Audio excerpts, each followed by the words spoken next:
Nicolas Sarkozy a malheureusement accepté de Mme Merkel 2 concessions majeures.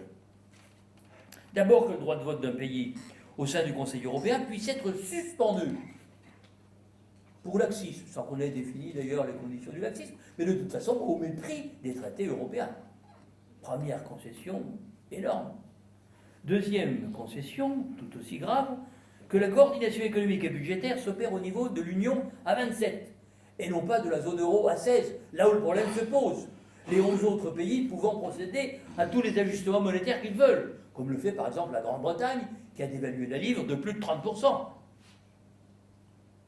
Enfin, même suivisme, pour constitutionnaliser la suppression du déficit budgétaire. J'ai vu que M. Candessu avait préparé un rapport. C'est se lier les mains. On peut vouloir réduire le déficit budgétaire, mais introduire ça dans la Constitution parce que les Allemands l'ont fait, ça n'est quand même pas une raison suffisante. J'étais à Bonn il y a 3 semaines. J'ai vu le président du Bundesrat et le président de la Commission des finances. Je lui ai dit, mais pourquoi avez-vous constitutionnalisé la réduction à 0,35% du PIB de la dette à compter de 2016 ? Le président m'a répondu, le président de la Commission des finances, mais nous l'avons fait parce que c'est bon. Je lui ai dit, vous l'avez fait sans concertation. Il m'a dit, ce n'est pas la peine de se concerter, parce que c'est une bonne initiative qui est la clé du désendettement. J'ai dit, oui, mais on aurait pu en discuter. Mais je vous répète que c'est bon. C'est incontestable. C'est incontestable. Bon, nous avons ensuite dîné sympathiquement, mais je dirais que tout cela illustre quand même certaines difficultés du dialogue. On peut l'améliorer. Ces reculades sont inquiétantes, ces reculades de M. Sarkozy. M. Trichet lui-même a proposé un fédéralisme budgétaire qui priverait les parlements nationaux de leurs prérogatives essentielles, le vote du budget de la nation. Ce n'est pas ainsi, entre nous soit dit, qu'on remédiera au déficit démocratique des institutions européennes. Nous ne saurions accepter l'idée d'un visa préalable de la Commission européenne sur les budgets nationaux. C'est le Parlement qui vote le budget, et personne d'autre.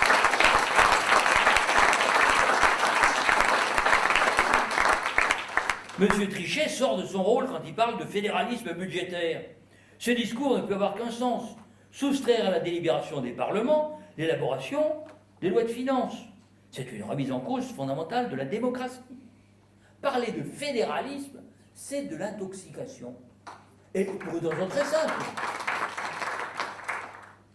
Le budget européen dépasse à peine 1% du PIB.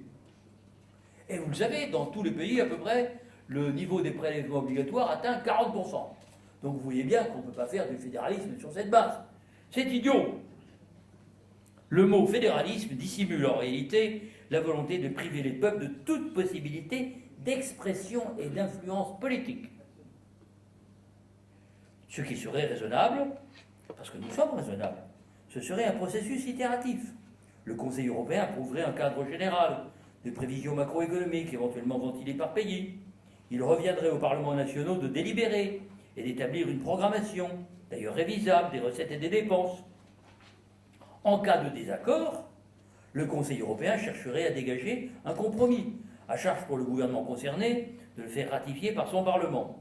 Il s'agirait donc d'un document de programmation concernant l'évolution de l'économie dans son ensemble, aussi bien que celle des finances publiques. Les parlements continueraient donc, dans ce cadre, à voter le budget. C'est bien la moindre des choses. Le gouvernement allemand devrait être incité à infléchir sa politique, en relâchant la pression qu'il exerce notamment sur l'évolution des normes salariales. Un grand patron allemand qui, je disais, me répondait, mais ça, c'est l'affaire du patronat et des syndicats. Mais, j'ai répondu dans le passé, autant que je me souvienne, il y a bien eu un plan qualifié de Agenda 2010 par M. Schröder, suivi de plan ARS 4, du nom du conseiller économique de M. Schröder, qui était le directeur des relations extérieures de Volkswagen, pour indiquer que les Allemands devaient travailler plus sans pour autant gagner davantage. Et c'est ce qui s'est passé depuis 2000, vous le savez. Ce qui explique le décrochage de compétitivité en Europe entre l'Allemagne et tous les autres pays, plus sensibles pour certains que pour d'autres. De même, la Banque Centrale Européenne devrait-elle être encouragée à ouvrir davantage le robinet monétaire, si on doit serrer le robinet budgétaire. Elle pourrait prendre en pension en cas de besoin manifeste, comme elle l'a fait d'ailleurs occasionnellement à l'occasion des titres de l'État grec, les emprunts d'État de façon à stopper la spéculation. Il y aurait là un vrai mécanisme de solidarité européenne défensive. Sur ce sujet, il est important qu'un accord intervienne entre la France et l'Allemagne avant le remplacement de M. Trichet à la tête de la Banque Centrale Européenne. M. Axel Weber, président de la Bundesbank, s'il est nommé, doit l'être sur la base d'un contrat, car ses prises de position publiques sont d'ailleurs peu déontologiques et sont très inquiétantes. La cohésion franco-allemande est sans doute nécessaire, et je crois personnellement beaucoup aux perspectives de l'amitié franco-allemande. Mais cette cohésion ne saurait se confondre avec l'alignement. Quand on voit les choses de loin, on ne peut que regretter rétrospectivement que le projet de monnaie commune, soutenu en 1990 par la Grande-Bretagne, n'ait pas été retenu. Vous savez, ce projet qu'on appelait aussi projet de hard écu, où il y avait une monnaie commune ayant cours vers l'extérieur, et puis des monnaies nationales maintenues, mais dont la parité était fixée par accord politique entre tous les États. Ça permettait les ajustements, et ça permettait un toit européen commun. Et ça permettait de maintenir un certain ordre économique dans l'Union européenne.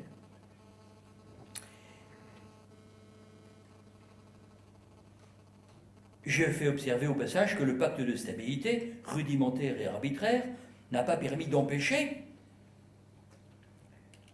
les évolutions divergentes, et on ne pourra, à mon avis, jamais les empêcher, car elles sont dans la nature des choses.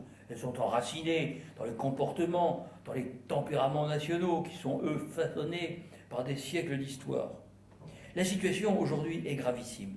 Après la Grèce, c'est peut-être le tour d'un grand pays comme l'Espagne.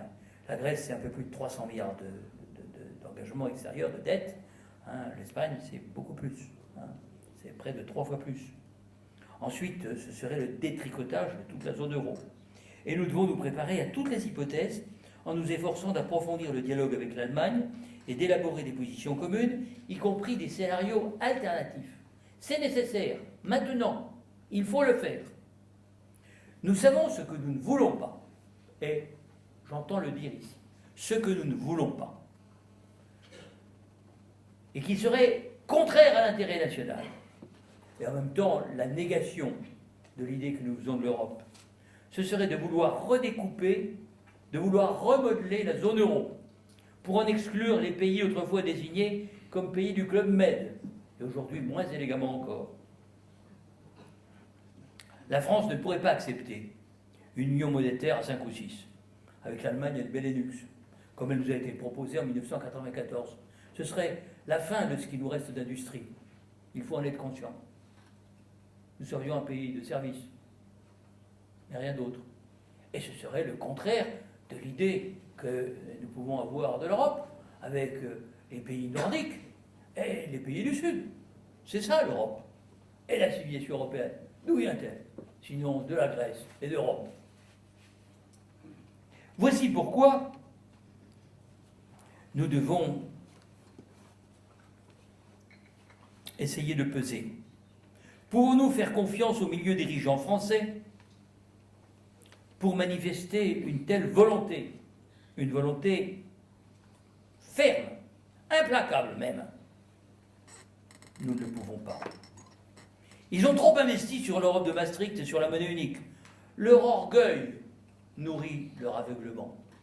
Et le problème politique essentiel, c'est l'orgueil insensé de nos élites. Comme dans les années 30, et ce fut le secret de l'étrange défaite, elle manque de confiance à la France.